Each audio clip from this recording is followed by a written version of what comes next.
Supreme কোর্টের guideline মেনে SIR এর কাজ ঠিকমতো চলছে কিনা তা দেখবে সেই 3 সদস্যের কমিটি থাকবে জেলার জজগুলো, সেইটা যদি সেটা তো chief justice, honourable chief justice ঠিক করবে যে কী কমিটি করেছে না করেছে, সেটা তো ওনারা ঠিক করবেন। আলটিমেটলি যেটা মানে নিচের লেভেলে যেটা যারা ডিসাইড করবে, একদম মেন কোশ্চেন, কোর কোশ্চেন যেটা, সেটা যারা ডিসাইড করবে তারা ডিস্ট্রিক্ট জাজ, অ্যাডিশনাল ডিস্ট্রিক্ট জাজের লেভেলে। অতএব সেটাকে সুপারভিশন, সেটাকে ভালো করে করার জন্য অনারেবল চিফ জাস্টিস যেটা মনে করেছে সেটাই করেছে, ভালো হয়েছে তো। তাতে খায়রুল ইসলাম এবং শওকত মোল্লার ওপর হামলা, আইএসএফ এর বিরুদ্ধে অভিযোগ। আইএসএফ তো গুন্ডামি ছাড়া আর কিছু করতে জানে না। আইএসএফ সব জায়গাতে গুন্ডামি করে, পারে না। ওরা আমাদের ফুলপুরা গুন্ডামি করার চেষ্টা করে, পারে না আমাদের জন্য। আইএসএফ কাজটাই হচ্ছে গুন্ডামি করা, কোনো কাজের নয় এটা। আর এইবারে আইএসএফ মুছে যাবে। ভোটের দিন ঘোষণার আগেই 480 কোম্পানি কেন্দ্রীয় বাহিনী মোতায়েন করা হয়েছে। 1480 কোম্পানি দিক না, ওদের ওই 1400-1500 কোম্পানি আছে ওদের সঙ্গে, আর বাংলার 10 কোটি মানুষ আছে আমাদের সঙ্গে। তাতেও কিছু করতে পারবে না। কী করবে? ভোটটা তো মানুষ দেবে, ভোটটা তো আর কোম্পানির লোকেরা দেবে না। আর এখন সবাই তো বুঝে গেছে যে সুপ্রিম কোর্টই লাস্ট কথা বলে, সে কোম্পানিও বুঝবে।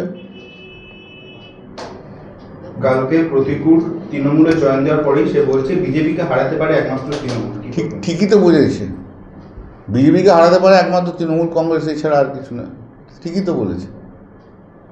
সেই মানসিকতা নিয়ে আসলে নিঃসন্দেহে ভালো করেছে, খুবই ভালো করেছে। তারপর অভিষেক তো জয়েন করিয়েছে।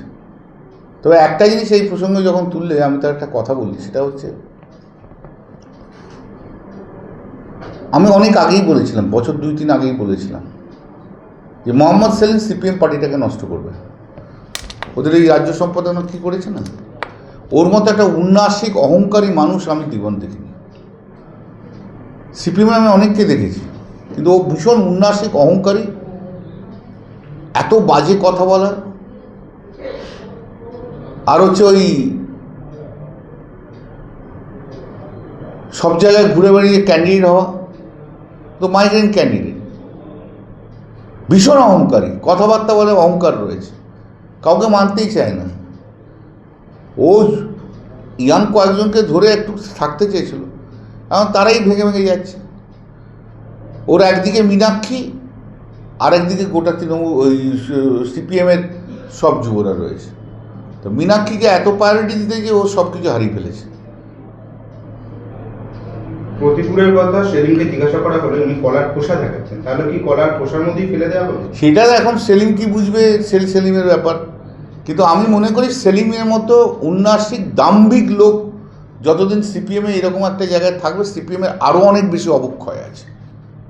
একটা কোয়েশ্চেন অ্যাডিশন করছি, মীনাক্ষী প্রসঙ্গে এলো, মীনাক্ষী মুখার্জি নাকি উত্তরপাড়া থেকে কন্টেস্ট করবে। সে করুক না, ও হারিয়ে ভূত করে ছেড়ে দেবো, চিন্তা করবেন না। ওদের তো এটাই তো যেটা হয়েছে, সেলিমের কাছে প্রায়োরিটির লেভেলটা হচ্ছে মীনাক্ষী মুখার্জি, আর কেউ না। যার জন্য সিপিএমের অনেক তরুণ নেতা নেত্রীরা তারা ঘাড় ঘুরিয়ে নিচ্ছে।